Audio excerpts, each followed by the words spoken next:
Ladies and gentlemen, and friends beyond the binary, welcome to the Macarena, apparently. Hi, welcome to the Monday Discourse for today, March 22nd, 2021. We're already near the end of March. It's springtime. My windows are open, so you might hear birds. Spring has sprung, and I gotta say, I'm in a pretty good mood. I've had a lot of coffee, and I've had a very nice weekend, so I'm feeling real good today. What you're watching right now is the Monday Discourse, which is a show I do every Monday with Mia Mulder, who will be joining us shortly. And here's Phoebe. Wow, everything just fell together. Hey, girl. I do, for anyone who doesn't know, I stream 2 times a week. I stream on Mondays from 12 to 2 with Mia Mulder. I do a stream also on Tuesday nights from 7 to 9. And I have a canceled show called The Reactor, which we are having the last episode of this Friday. So if you want to watch me react to YouTube videos like I normally do, you can tune in this Friday. It'll be the last one. I go by he, him pronouns, and you can find my work at stepbackhistory.com or tristanwon'tshutup.com.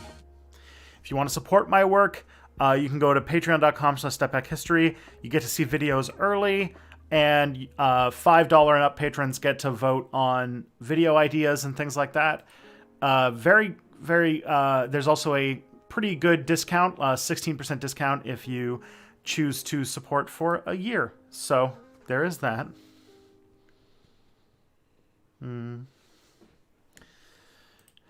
Phoebe is being very cute. If you also want to support Step Back, you can go to, if you have Amazon Prime, you can give me a Twitch Prime subscription once per month. Every month, a Amazon Prime subscriber gets a free subscription that if they don't use, Amazon just gets to keep your money. I do recommend that if you have Amazon Prime, that you use your Twitch Prime subscription every month. If you use on Step Back, I'll be very grateful, but please, if you have another creator that you want to support, make sure you keep using it. Oh, Phoebe, you are so popular right now. Hey, girl. So some people are confused about the reactor thing. I'm shutting down the show just because I had a sort of meeting a little while back about trying to get more Step Back videos out. So I'm trying to get Step Back videos on a faster turnaround time. And at the same time, I was hitting some pretty bad burnout. And I realized that streaming was one of a few things I decided to cut back on in my work life so that I can spend some more time focusing on making new videos. So this Friday is the last one. The last one will be on the 26th. So, and this is Phoebe. She's a she's a regular in the chat, or she's a regular on the stream. As for content that's working, I have a video that I am working on for Step Back right now. If you want to see my latest video on COINTELPRO, came out about 2 weeks ago. Pretty enjoyable. Then I have another one coming out. If all things go according to plan, on Wednesday, patrons should be seeing it, and then on Friday or Monday for everybody else. So look forward to that. Because, it's the next video is going to be on the White Power movement again, and we're talking about the military and weapons and things like that. So I expect this video to do some, to make some people pretty interested. Again, the other thing too I want to mention is that if you want to submit questions for future streams, I keep questions for up to a month after they're submitted. So I'm going to put a link in the chat to a place where you can submit questions to ask for either me on Tuesday nights or Mia Mulder on Mondays. So if that is a thing you want to do, help us keep the conversation going, then please go ahead. And the last thing I want to cover before we get Mia in here is, would you, if this is your first time here, this channel's been getting subscribers. If this is your first time here, please make yourself known in the chat, because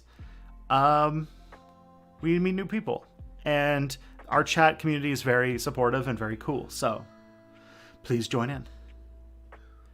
Be part of the conversation. All right. On that note, I'm going to pause the microphone because I'm going to sneeze.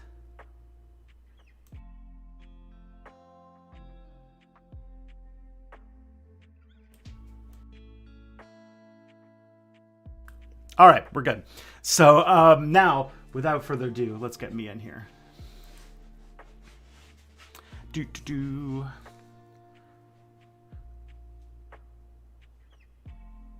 Hello? Hello. Think you can both see and hear me, I hope. Yeah. Perfect. Hi. Hello. Who's this person in my computer? It's me. It's Mia Mulder. I'm a Mia Mulder. I am a YouTuber who does good video essays. I think, with an historical backing. I talk about ideology. Also, bless you. Thank you. I think you sneezed. Yeah, I did. And it was one of those nasty ones where it's like, oh no, am I not going to sneeze? Am I going to be held in sneeze purgatory for an endless moment? That's how you know it's a good sneeze. Yeah. I swear to God that I don't have allergies, but for some reason, as I've gotten older, I've just been like, man, spring makes me sneeze a lot. Yeah, I've noticed the same thing happened to me. Like, I've never been allergic, but now, turns out, just the outside world just makes me die slowly. But it's so nice. It's like 17 degrees today. It's just enjoyable. I have there's like similar degrees here too. Like, it's been going back and forth, and like Swedish spring is like very, like, it's either scorching summer one day and then immediately afterward it is like, oh, we're doing winter again. Sweet. Yes, I think we have similar climates, because even though it's like 17, last frost, which is like, I'm learning because I'm getting into gardening now. I'm going to become a garden guy. Is that last frost, which is like the kind of like conservative day that it's unlikely you're going to get another day where it's below zero, is in May. So mid-May. But yeah, I had a very great weekend. It was Kelly's birthday. We went to the hardware store to buy seeds. That's a good birthday activity, I feel like. Also, give her my best. Yeah, it was fun. And we got... Oh, man. So we bought a whole bunch of stuff. One of the two things that I got for me specifically is Project Colossus and some Three Sisters. So have you ever heard of the Three Sisters? No. It's the way... Project Colossus and Three Sisters, what? Okay. So I bought the stuff to do with Three Sisters, which is an indigenous way, a way that indigenous people farmed. I've heard about it, but I don't know what it is, but I've heard it. Okay. So what you do is you make a circular plot of dirt, like a mound, maybe about, I'm trying to think what would be good, maybe about half a meter across. Mm-hmm. And then in the center, you put corn. You grow corn. And then when the corn stalk's about maybe about 2 decimeters tall. Wow, you don't get to use decimeters very often. When the corn's about niche metric units. Yeah, when it gets to about 20, 30, 40 centimeters tall, you then plant beans around the corn. Because what happens is that corn absorbs nutrients from the nitrogen from the soil. Beans give nitrogen to the soil. And the corn acts as like a stalk for the beans to grow around. Because beans are like a vine thing. They grow up, right? Mm-hmm. Then you get then you grow in a circle around them squash. And squash not only shades the ground so that weeds don't really grow, but also as the leaves fall off, it sort of creates mulch on the things. They all mutually help each other, so it's a very low maintenance plot. And you get beans, corn, and squash. Well, that's really cool. I had no idea about that. Like, I feel like it's like a different take on. Well, it's a way so you don't have to do crop rotation in the same way, I guess. Yeah. You don't have like soil starvation like Europe had to deal with for 3,000 years. Mm-hmm. And this was a common farming technique for indigenous people who across the Americas. It started in Mexico, but it spread everywhere. And because corn, bean, and squash are common, like American, like Native American crops, right? So I'm growing pumpkins, a breed of pumpkin that is apparently very good for pumpkin pie creation, and then beans and corn. So it'll be fun. And then there's Project Colossus, which is my other thing. Where you are going to build a gigantic bronze statue in ancient Greece. In Rhodes. I'm going to build the Colossus of London, which is a pumpkin. I saw this package of pumpkin seeds that the picture on the front only had a small child next to a pumpkin that was larger than the child. That's all the branding you need. Yeah, so I'm going to grow giant pumpkins. And make some Colossi awesome pumpkin. Yeah. And I'm going to turn it into like a, hey, I can't wake up. Thank you for subscribing. Much appreciated. That's awesome. Can't wake up. I'm going to make some epic jack-o'-lanterns with them. Some truly gigantic, spooky, hollowed out boys. Well, because now I live in a house where there's going to be kids coming over in costumes wanting candy. And if they saw a big, cool pumpkin. It's going to be... You got to establish that clout so you don't get pranked. Yeah. Yes. So you do also make it a prime target for pumpkin smashing, though. That is true, but also that'd be epic. That's true. So if I leave it out on Halloween night and someone smashes it, that's just like more fun for everybody. But the thing about the Project Colossus, like I'm gonna get my hands on just like a syringe that just has like the Monsanto logo and like a skull and crossbones. And I'm gonna fuck with this pumpkin. I don't know if pumpkins are a big deal over there because they don't really grow over there, but not really. Also, a dab has been requested. There we go. Does that work? Maybe this way. But yeah, my parents came to visit, and we had a socially distanced burrito dinner. A socially distanced burrito dinner. Yeah, where we ordered burritos, and then we ate on opposite sides of the dining room.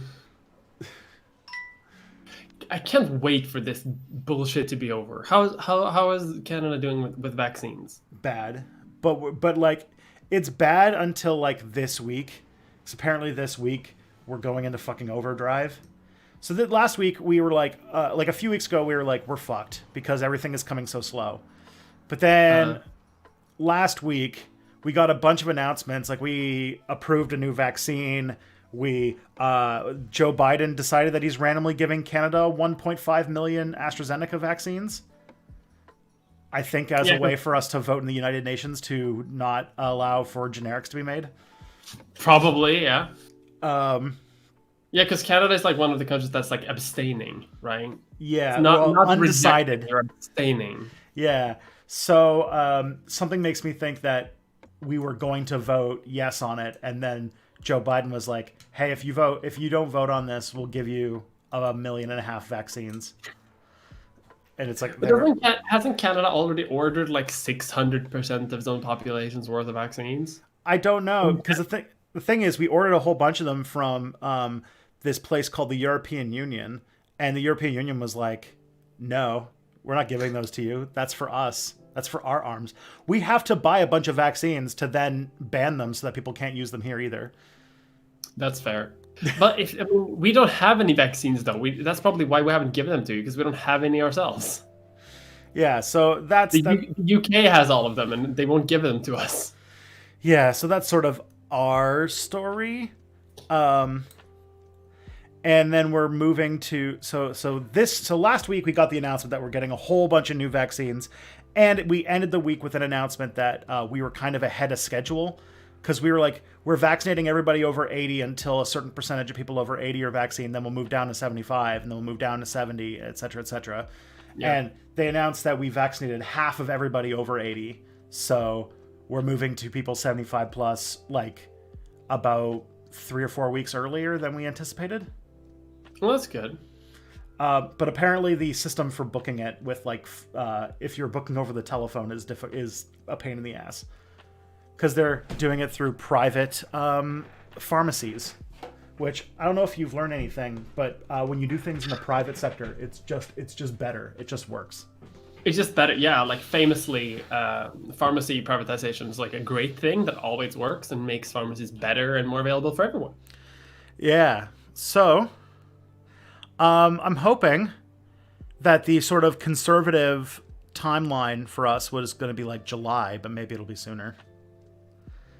But there's still like, I was pretty bummed last week because like, I'm sure you're having the same feeling, like watching all of the Americans, the people who were the least well-behaved when it came to the vaccine, to COVID, getting their vaccines. And so they're going to be able to not learn any lessons and go out and party while everybody else is just stuck in this hellhole. And it's just not fair, but that's how it is. And so I was just really bummed last week. Yeah, I saw Hanky Green getting vaccinated, and I think he to me he feels like a young normal dude. I know he has like a pre-existing condition that probably makes him eligible to get it before most people, but the fact that I see Hanky Green get it, which to me is just like a YouTuber, like a normal guy, that bummed me out a little bit because like everyone else that I know is like not even close to a vaccine. My parents don't even have vaccines yet. Yeah, not mine either. I have a friend who's in America, and she's like she works from home.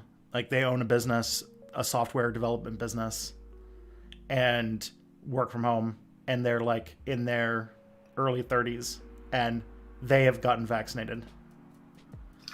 So like I don't know, it's going weird in America, but well, I mean, on one end, because they have been the least behaved, I guess it's a good thing that they are the most getting vaccinated now. Sure, they're not learning their lesson, but they're never going to do that anyway. Yeah, I guess we should not look at it. Stop being like a cluster hive of a viral load. So that's a good thing, maybe. Yeah, I guess I really need to stop thinking about this as like the like this is like your reward for being a good boy to who didn't do outside things for a year, and instead thinking about it like this is the way to get the least people to die. Yeah, and it sucks that it is that way, right? Like, yeah. I'm glad that people who are not petty like me are making the decision about who gets the vaccine instead of. I think there should be another like stimulus check, but only for people who like, wore a mask ever. Mm-hmm. Or like and washed their hands. Just like maybe not a huge one, but maybe they can get like I don't know, all of the expansions for European results for free or something like that. Like some token gratitude thing. I want something. I'll get PS5s. I haven't been to the gym since like the summer when there was like a low period and you were allowed to do like any small things. I haven't been to the gym in like over almost a year now. Mm-hmm. I crave anything. I want to go out. I want a reward for my good behavior. I moved to a new city. I'd like to build roots in this community that I live in. Although we got to meet all my neighbors when my cat disappeared, so that's and you did find the cat, so it's a good. Yeah. Kelly was talking to the neighbors yesterday because someone got by. Did you find your cat? So they know. They remember us. That's cute. That's good. It's good. And then my sister, also part of the weekend is my sister, saw the house for the first time. And she was like, she was very much the person who like bought Emily the Strange type stuff in high school. So she was trying to see if like the house was haunted. She very much wanted the house to be haunted. Is it haunted? I mean, It has a higher chance than baseline because it's probably 100 years old, which in Europe is like a Yeah. baby house. Yeah, I was literally about to say, like, in North America, that's like old. Yeah. I've had like student parties in apartments that are older than the country of America. Yeah, my wife's going to the my wife's been interested in like the history of our house, so she's actually going to the library today to do some research to find out when it was built. But we think it was probably built during World War One. That tracks. Yeah. And then on Sunday, I had some of my friends also come to our back patio for socially distanced booze. Bless. At least you have like a patio on like an outside space, so you can sort of like hang out a little bit. Like not being in an apartment must be nice. Mm-hmm. Because like apartments are harder, you know. Yeah, like having an outside does help quite a bit. But now I have to do things like I was looking. I'm like, oh, you have to clean the gutters. I have to get a ladder. Yeah.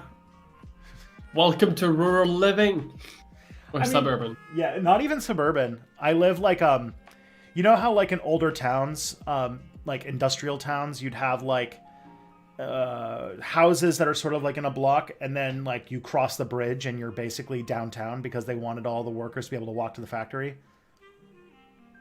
Oh, that's nice though. I like those cities. Like, Yeah, I feel like they're way more like comfortable for people to live in than like most American cities, where it's like separated by 8 miles of highway. Yeah. So I live in a house that is in sort of like it's got some mix of apartments and other houses, and then you walk like maybe 10 minutes from here, and then you cross a bridge and you're in the downtown of the city. So it's pretty nice. But yeah, I had friends over. We talked I got to do socializing for the first time in a long time. I missed that. Yeah. I recently postponed a D&D hang because of a COVID suspicion. So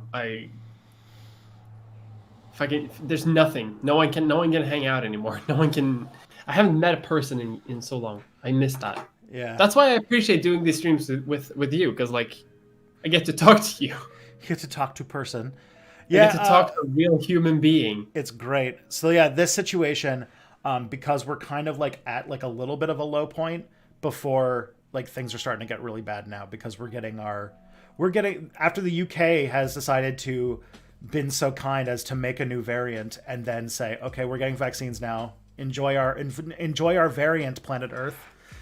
And so we're getting like the UK hyper contagious variant is now taking over Ontario, so that's fun.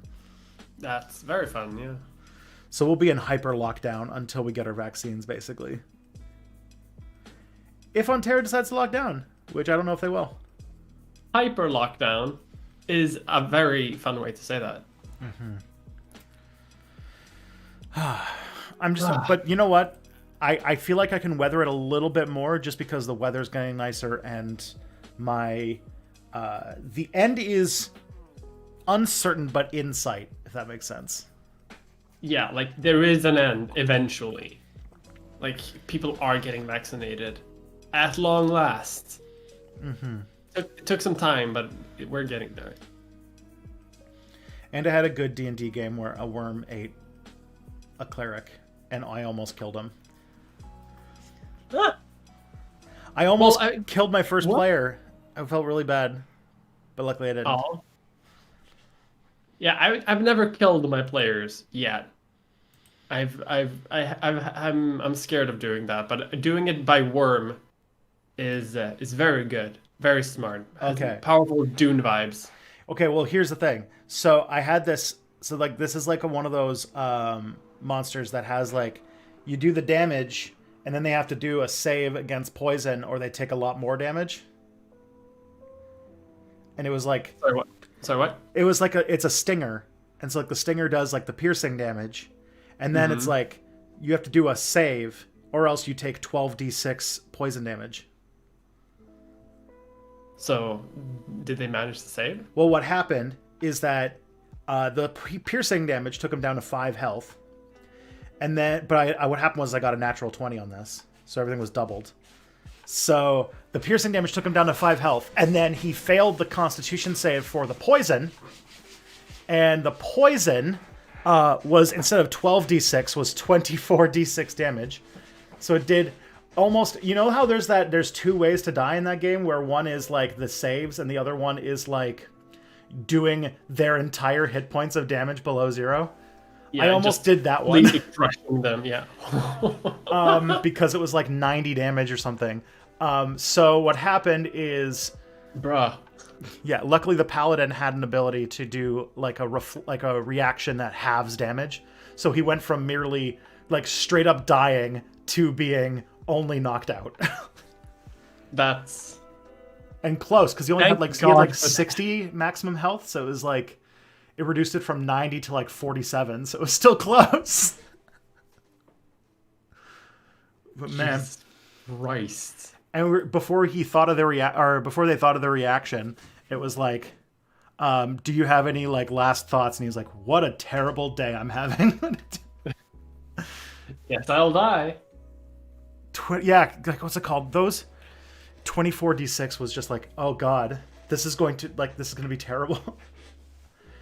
That's just completely unfair too. Like the dice rolls are never fair in that game. Yeah.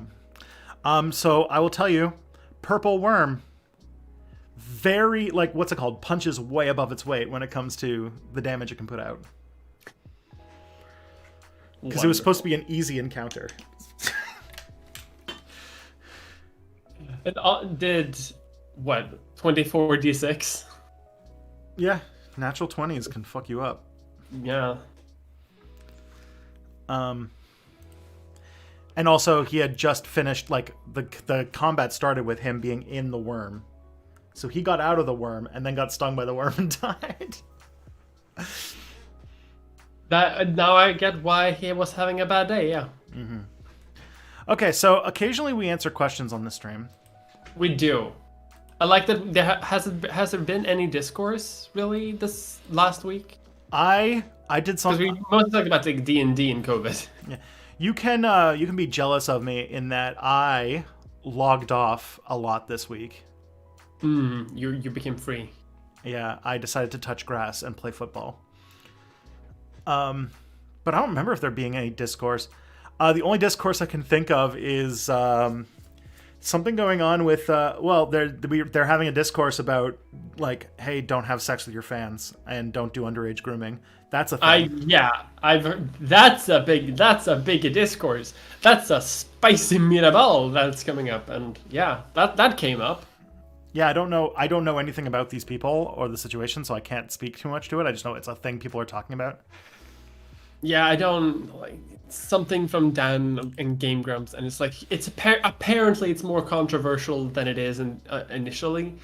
But I feel like everyone can agree that like, hey, as a creator, don't fuck your fans. Don't have sex with your fans. Don't do that. Generally a bad idea. And a certain dirtbag leftist got kicked off of their own podcast that they started. That was about being a dirtbag leftist. Wait, really? Whomst? Piotr Kofino. Oh no! Got kicked off of Low Society. Really? Yeah. I've been blocked for a long time after conspiring with the BreadTube elites. The BreadTube elite struck again, and they struck again. Wait, are you kidding me though? No. See, I don't keep up with that podcast. With them, I don't keep up with anything of what of their members or what they're doing. I don't know. Just don't be like an asshole creator. It's a very interesting. No. It's like, yeah, if you're too like if you're bringing too much negative attention for the podcast that also has Angie Speaks on it, you know that you're you attract drama. I can only imagine the hot takes of that podcast. And apparently also Amy Therese is back on Twitter. Damn it. who I also refer to as Peter Coffin's Ghost of Christmas Future. My God. All right. See, like I think that I'm this is my pet thing. I think 2021 discourse wise is turning into the year of the Nazbol, and Yeah. we are going to have a lot more conversations about that because we got Jimmy Dore praising Dave Rubin, I think. We've Possibly. I haven't kept up with Jimmy Dore. yeah, so it's a thing. We're just going through. It's a life. Okay, the first question we got here is, was the service economy inevitable in, quote, Western capitalist countries due to automation, or if a path other than neoliberalism was taken, could it have been avoided along with deindustrialization? So the only thing that comes to mind here is, was the service economy inevitable? And I think, well, Germany kind of waded those waters. Germany still makes a lot of shit. Yeah. But they're also the banks, so... And they are also like... I mean, if the choice is between like deindustrialization and service economy, like a lot of economies are going to pick a service economy because we unfortunately still live in a society where like we live in a capital society, right? It's like automation as it stands right now doesn't actually bring any benefit to people who work. So in order to just like keep this like entire machine rolling, we need to like come up with bullshit things for people to do, and that's sort of where we get the service economy.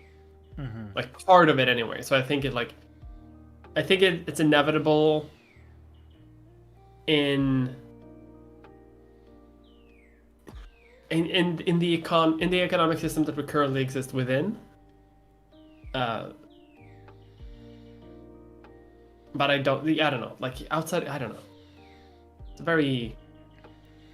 a complicated question, I think. Like, yeah, because like in many ways, like neoliberals did intentionally destroy the manufacturing sector because it had high unionization and high wages. And it was cheaper to either automate the job away or outsource the job away. And if they hadn't had the ability to outsource, then it would have been a slower process at the very least. But yeah, then there's a question, were these people creating this situation in order to kind of fuck over workers?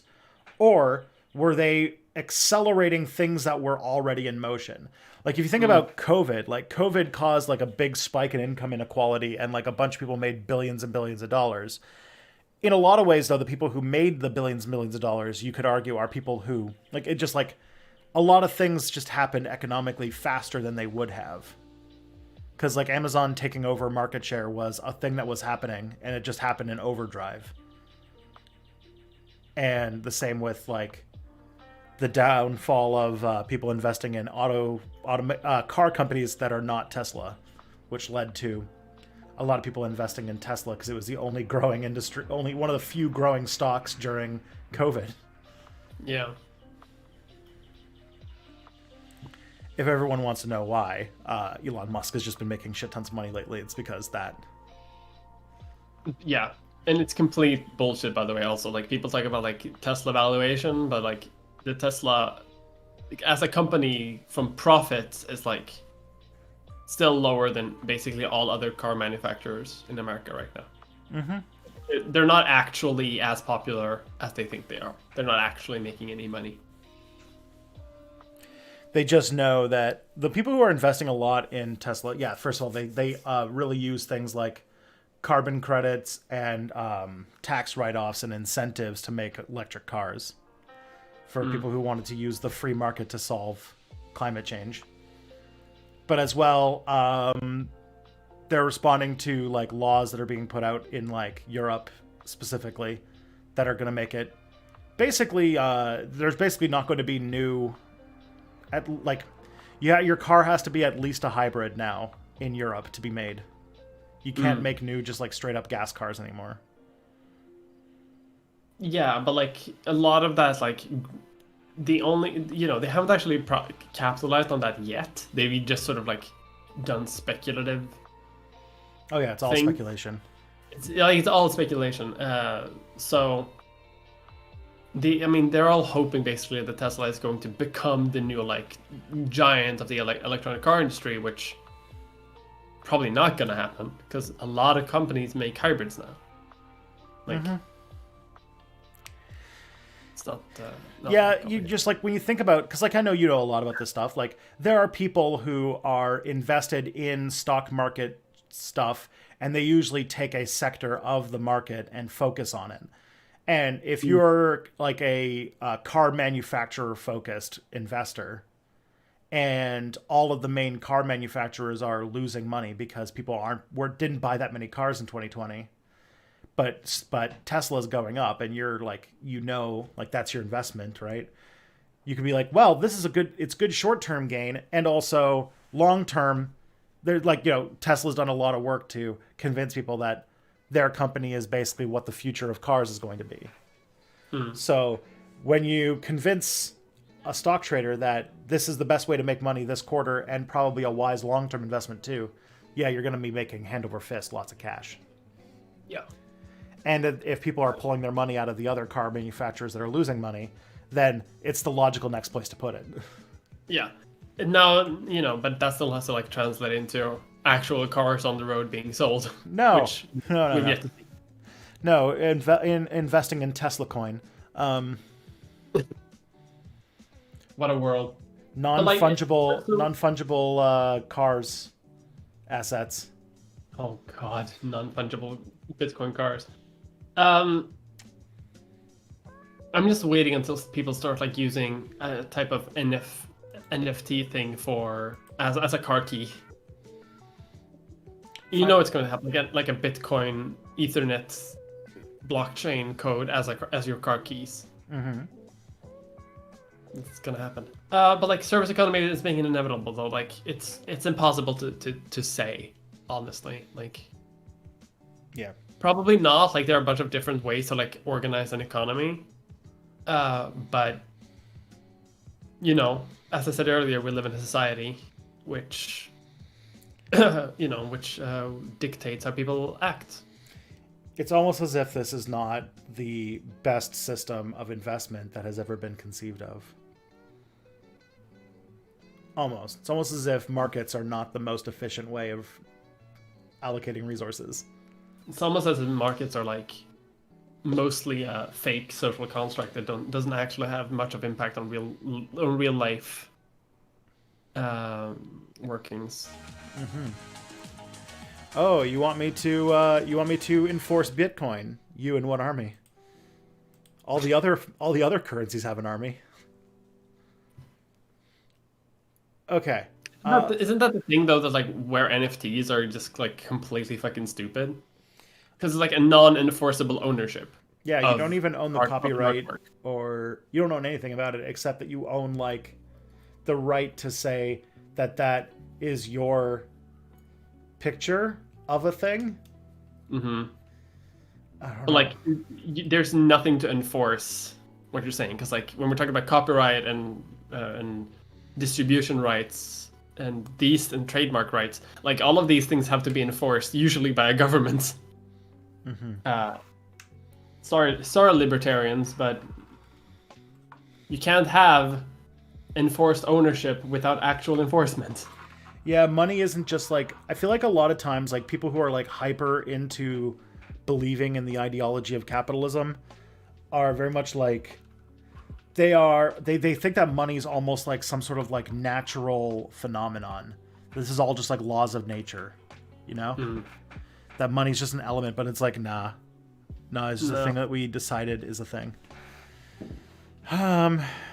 Okay, the next question we got here is love the chill music you play during streams. Well, thank you. What are some of your favorite albums to listen to on your own time? Sorry for not having a better or more thought-provoking question. Good question. It's interesting thing because like music, like I feel like there's been a big change, because when I was a kid, music was a bigger part of my life.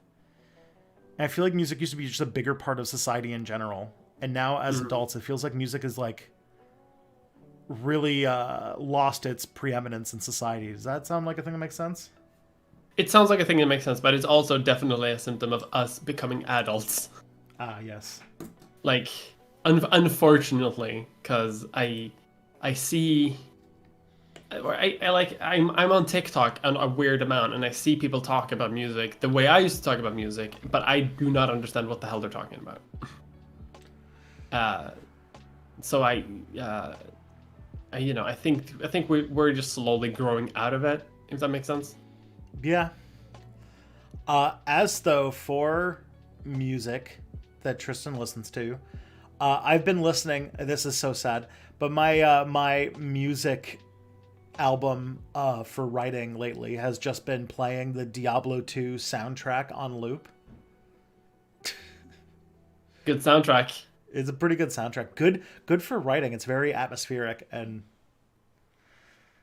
I have the exact same phenomenon, but with the Tiberian Sun soundtrack. mm-hmm. If anyone here ever played Command and Conquer Tiberian Sun, one of the best real-time strategy games ever made, that music is my writing music. So that's how we get our different vibes.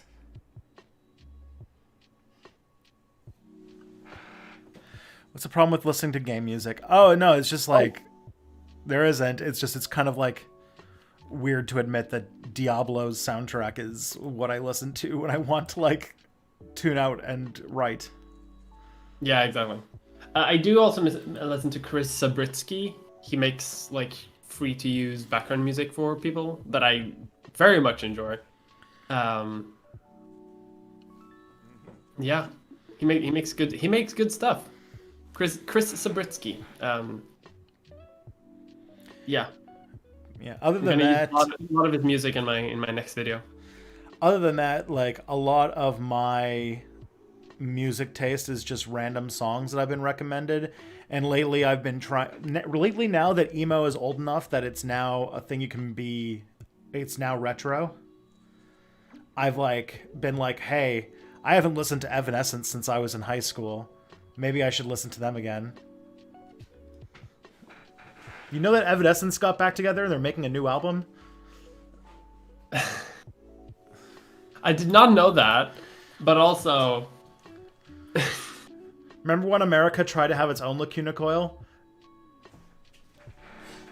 Its own what? Oh, just Evanescence is like trying to take like Lacuna Coil's style of music and just do it in America. Oh, I don't know what that other one is. Lacuna Coil? They were like an Italian metal band. I don't know how much you were into like the power metal, goth metal scene. As a Swede, I just assumed. No, like I've only recently got into power metal.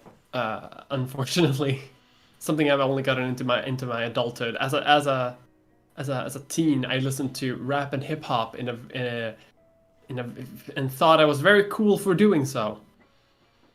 So I didn't really know what the Italian metal band, which sounds like an oxymoron.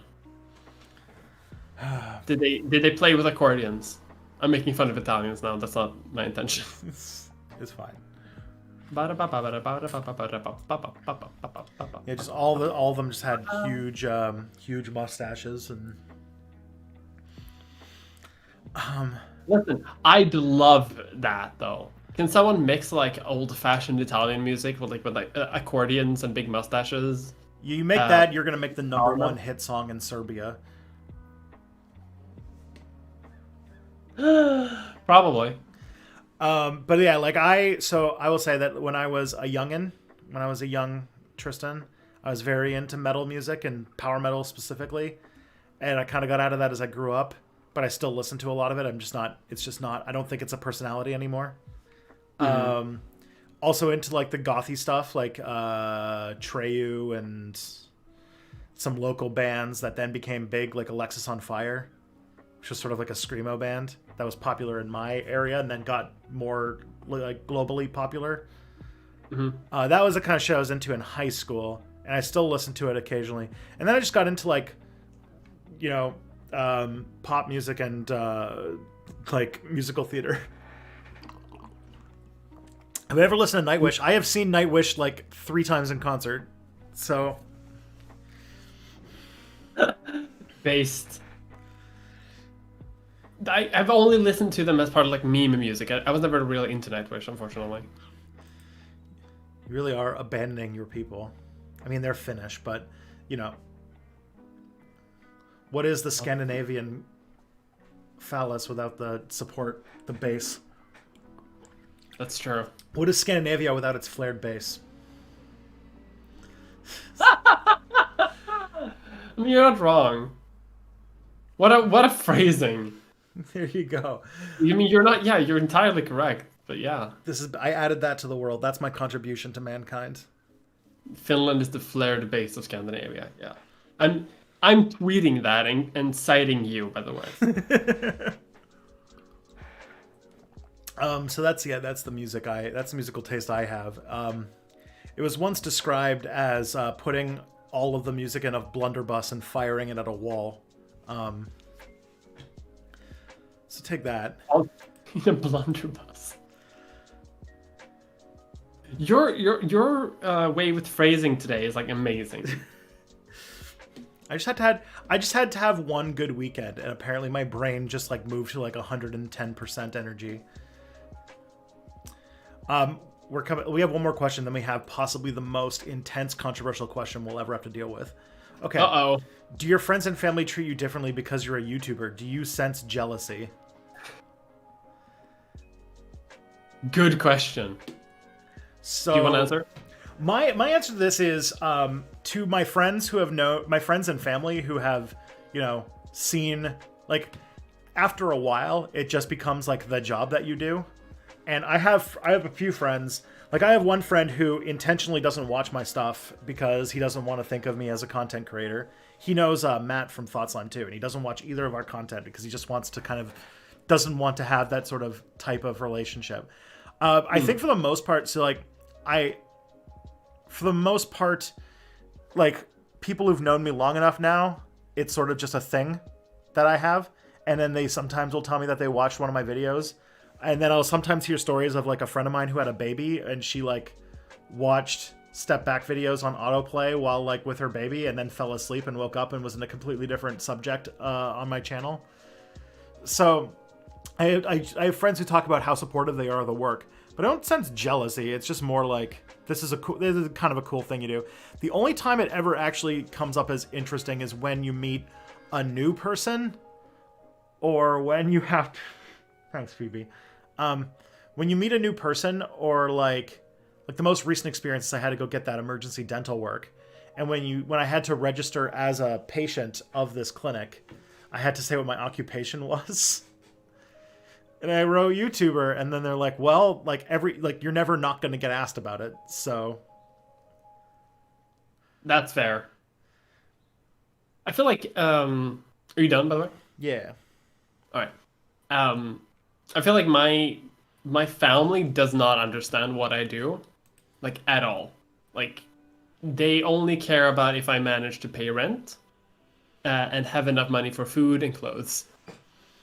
I don't think they have ever seen any video that I've ever made, and I don't think that they are really much in the market to do it. One, because they don't really understand like the concept of like doing YouTube as a job, but also because like I make videos in English and they're not the best in English because they're not English speaking people. Fair. Like they speak Swedish and Dutch. Like English is like not up there. I've definitely have had friends who have been jealous, and it's like really fucking annoying. Not to complain that much, but like, jealousy is a very like human emotion, right? Like I get jealous of YouTuber friends all the time.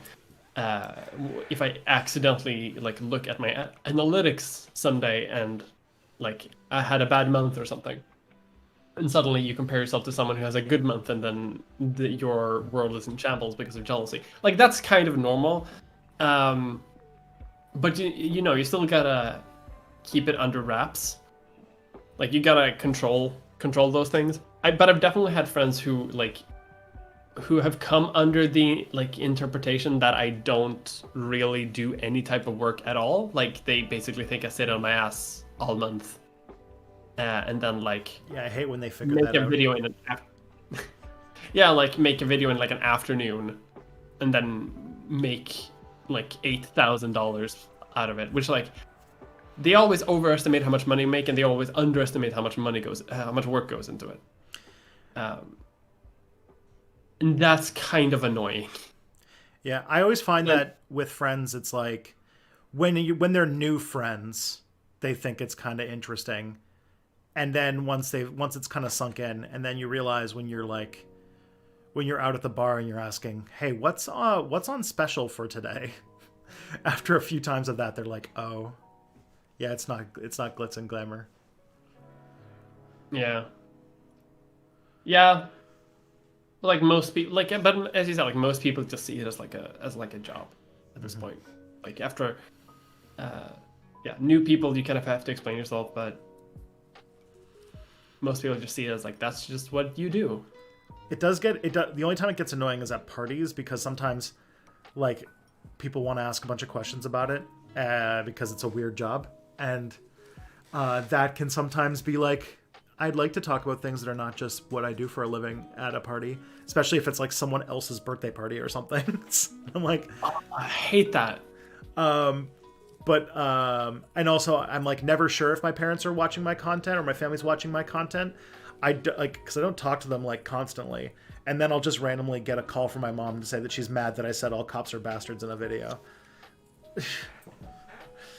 She got very mad at me for that. She was like upset. And then I mentioned it in a video, and she hasn't said anything, so I don't know.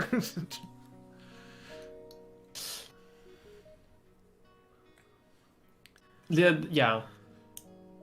God, I now I don't know if my parents watch my videos. Maybe they do, and they don't tell me. Maybe if they don't know English all that well, they just watch it, and they just like to just see you doing fun things. That might definitely happen. They're like, Mia, what was this one where you were wearing the collar? I don't understand. Why are you pouring syrup all over your face? I don't get it. What are you doing? Yeesh. But very often, you send so to put a pin on it, the jealousy occasionally when it's somebody that you just met, and then when you've known them for a little bit, they realize like, oh no, it's just a job. Okay. Now here's the question that's going to really tear us apart. Oh God, I forgot this was going to be a big one. Was Janeway right when she killed Tuvix?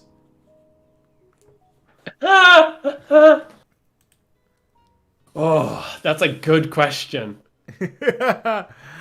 No, I don't think so. Yeah, the fact that he didn't want to die. I think it was... That fucks me up, though. He begs for his own life. Yeah, and honestly, like in that episode, it feels like it's an uncharacteristically dark turn for Janeway. Yeah. Like, yeah.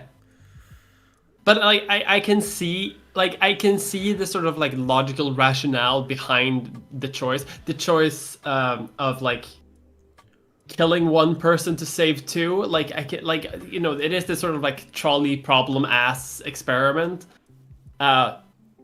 Okay, I feel like it fully works though. Like I don't think it fully works though, because you are. I like the trolley problem because it is a sort of like an indirect. It's more indirect. I don't know. This is okay. So for the people in the chat, let's just get it together so like you guys, so everyone's on the same page. Yeah. So there was an episode of Star Trek Voyager in which, because of a extremely like silly transporter accident type stuff, two characters that were main characters on the show merged into one person. And for most of the episode, they were fine they were like, they had trouble, but they got over it because basically they did not know how to separate them back into two people. And they did so long enough that this character, this like fused character named Tuvix, started to develop his own personality and his own like connections with the crew and those kinds of things. Then they made the medical breakthrough where they realized they found out how to separate Tuvix back into the two people. And they were like, all right, are we going to do this? And then Tuvix was like, I don't wanna. Like, nah. And so, and at the end of the episode, like they like apprehend him and he's like begging for his life and they do it anyway. And they separate him. And it's like, oh, fuck. Then the other thing, too, is that I always think, couldn't they have just like made Tuvix into like a Tom Riker type situation? Do you remember Thomas Riker?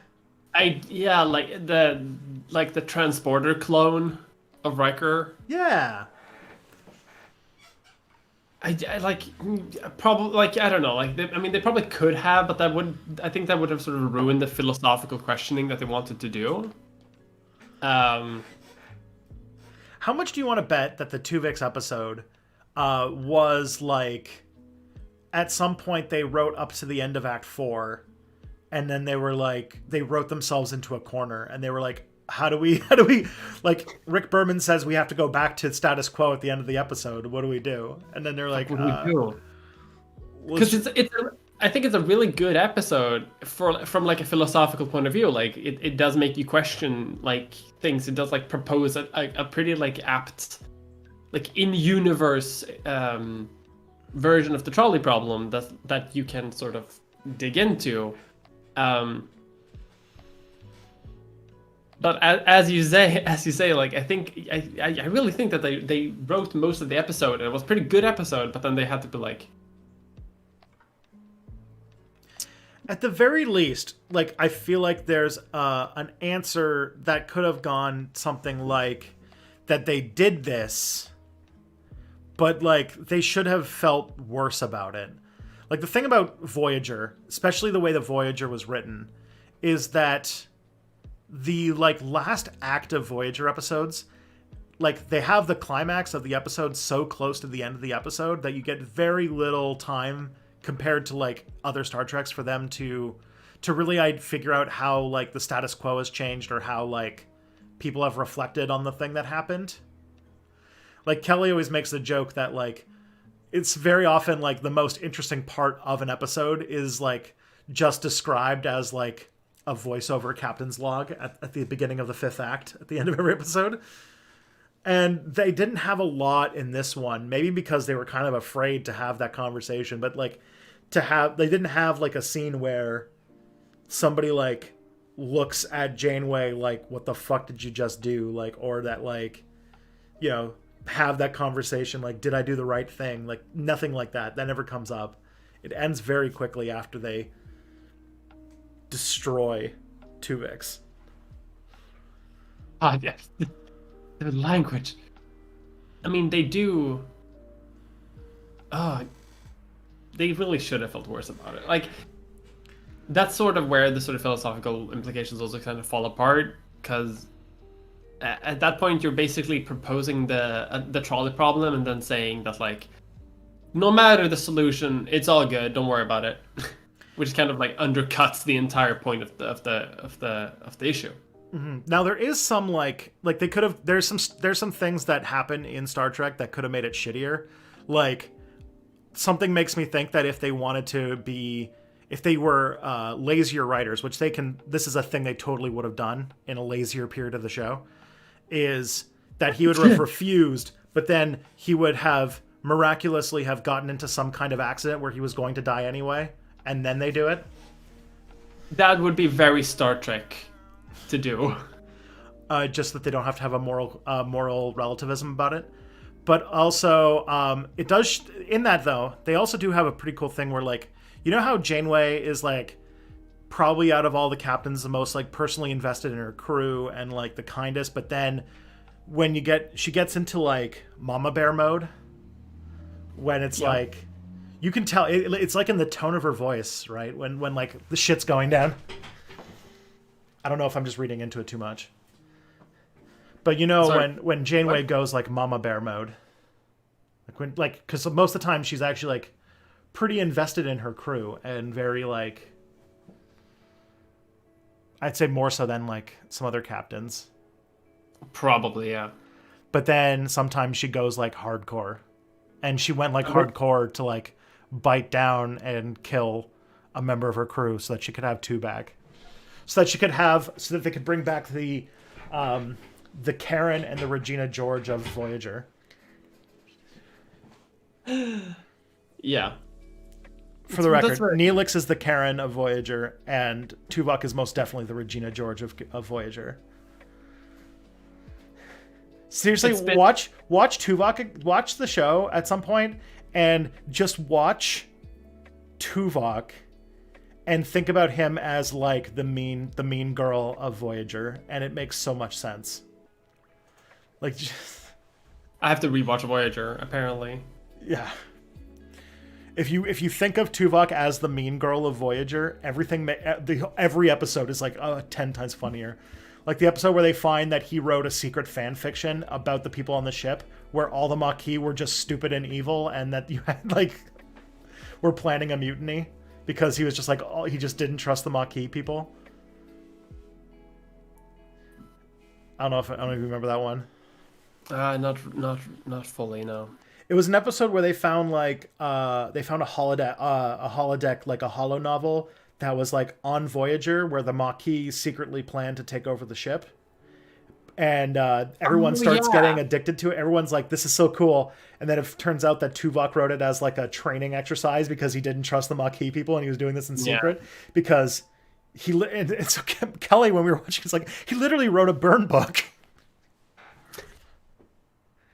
He's literally Gossip Girl. Like These people are fucking skanks. Yeah, basically. Don't trust them. But like also just like there's that one episode like very early on where he uses the communicator on the bridge to talk to Harry Kim on the other side of the bridge, saying, "You should probably not look like you're so in awe about this thing," and be dismissive. Yeah. Like, he's so bitchy. Yeah, he is a very bitchy Vulcan. God bless. And the show just gets so like, and every time he says something, it's just so much funnier when you think about him being just this like absolute mean girl of the ship. Lovely. I really need to rewatch Voyager at this point. I feel like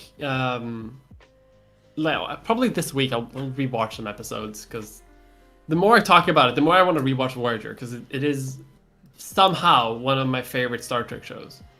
Somehow. It's one of the... Kelly pointed out pretty well, and I think this is a good description. It's one of those shows that's like... It has possibly some of the most likable characters and one of the more interesting premises that just had, like, you just, like, hate what they did with them, but, like, you can't help but, like Janeway's just such a good captain, and, like, the crew is, like you just like a lot of them, except for Chakotay, who's just sort of there.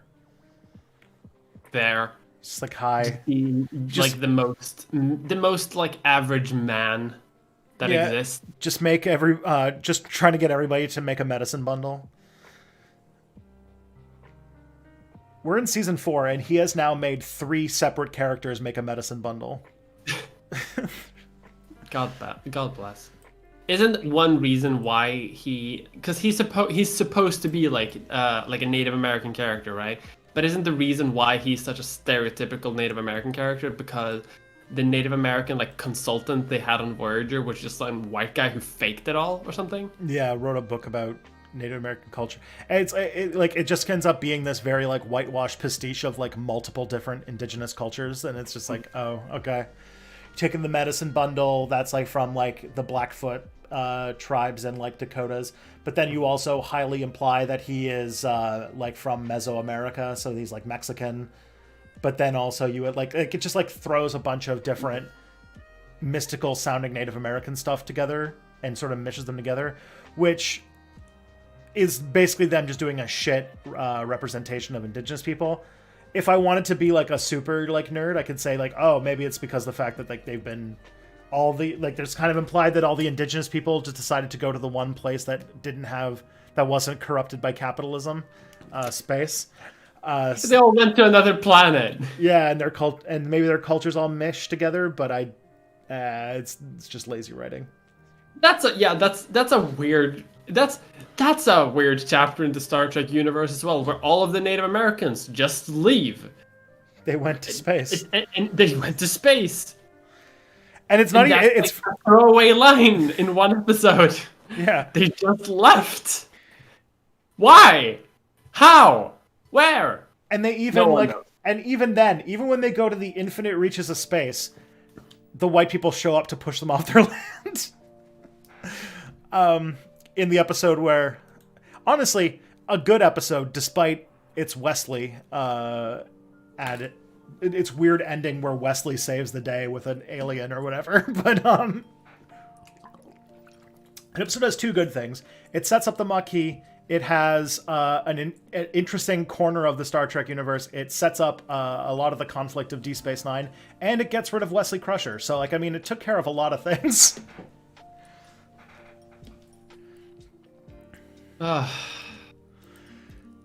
Okay, so I think we're both in agreement that killing Tuvix was really fucked up. Yeah, Tuvix was definitely fucked up. Yeah. I feel like that entire episode was like a really interesting philosophical premise, much like the show, but poorly executed. Oh yeah, somebody just pointed out that Chakotay has an Akuna, which is like this digital device, which was their way of trying to do a lot of these rituals without having him do peyote.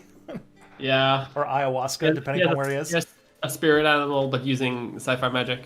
You just touch this device and you go on a vision quest, and it's like, oh, so it's like virtual ayahuasca, okay? I see.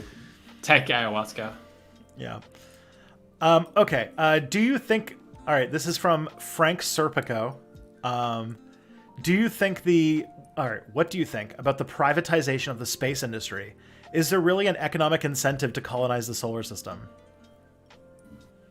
100% yeah.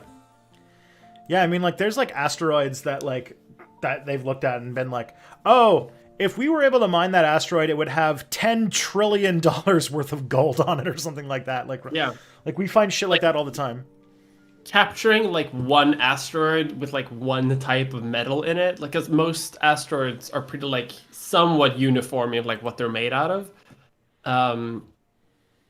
Is like if we ever managed to capture one of them, it would completely destroy the price of that metal on Earth. Mm-hmm. Like if we could come up with like any sustainable way of like, because we wouldn't technically have to mine it. We would just have to break it up in space and then just chuck it at Earth. Yeah, I mean, that's... Like we wouldn't have to like, because people think of like, oh, we couldn't do it. It would never be worth it by like going up and down with like rockets to like mine and carry back the ore. But you don't need to do that. You just need to break it off into small parts and like cover it in like wrapping paper and just send it down to Earth. So, and once that happens, we're good. Like suddenly we don't have to do like a lithium mining anywhere. Yeah. Ever again. Because we just have a rock in space with basically infinite lithium. I'm not sure lithium exists in space. I don't know metals that well. But you know what I mean. Yeah. Which I know the last one we had was called Sweden, which was a rock made out of iron. But we everyone want to know why Sweden has so much money. There's iron in them hills. There's a lot of iron in them hills. Iron and like, what's the other one? It's not copper, but it's like another brown, fucking metal thing. Is it copper? Maybe it's copper. We have a lot of copper. But yeah, there's a lot of stuff that like is especially today becoming extremely useful for our technology that is bottlenecked because of just the fact that it's very rare on Earth. Things like gold and platinum and lithium and such are very rare on Earth, so we do very environmentally destructive things to get our hands on it. While things if gold was cheap, would be really useful, because like gold is really useful for like electronics and stuff because it's a non-corrosive metal. Same with platinum. So there is use for if we can figure out the technology of like mining asteroids, there's shit tons of money to have. And there's other things too, like in space there's no atmosphere, So solar energy collection is a lot more efficient.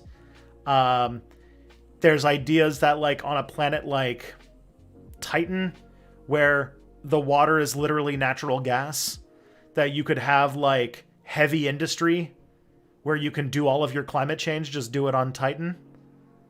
Because it's just like made of fuel and is very cold. And you could have all your server farms there so you can mine all the Bitcoin you want.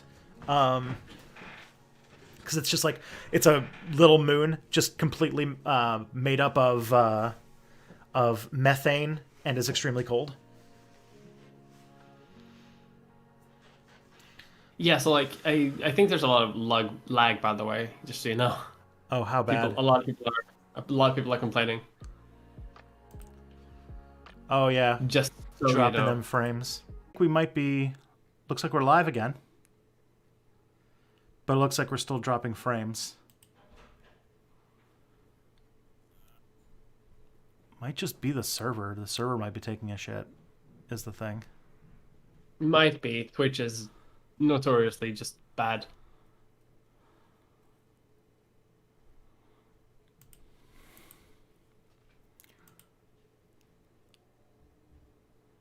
All right, now I gotta go to my homepage and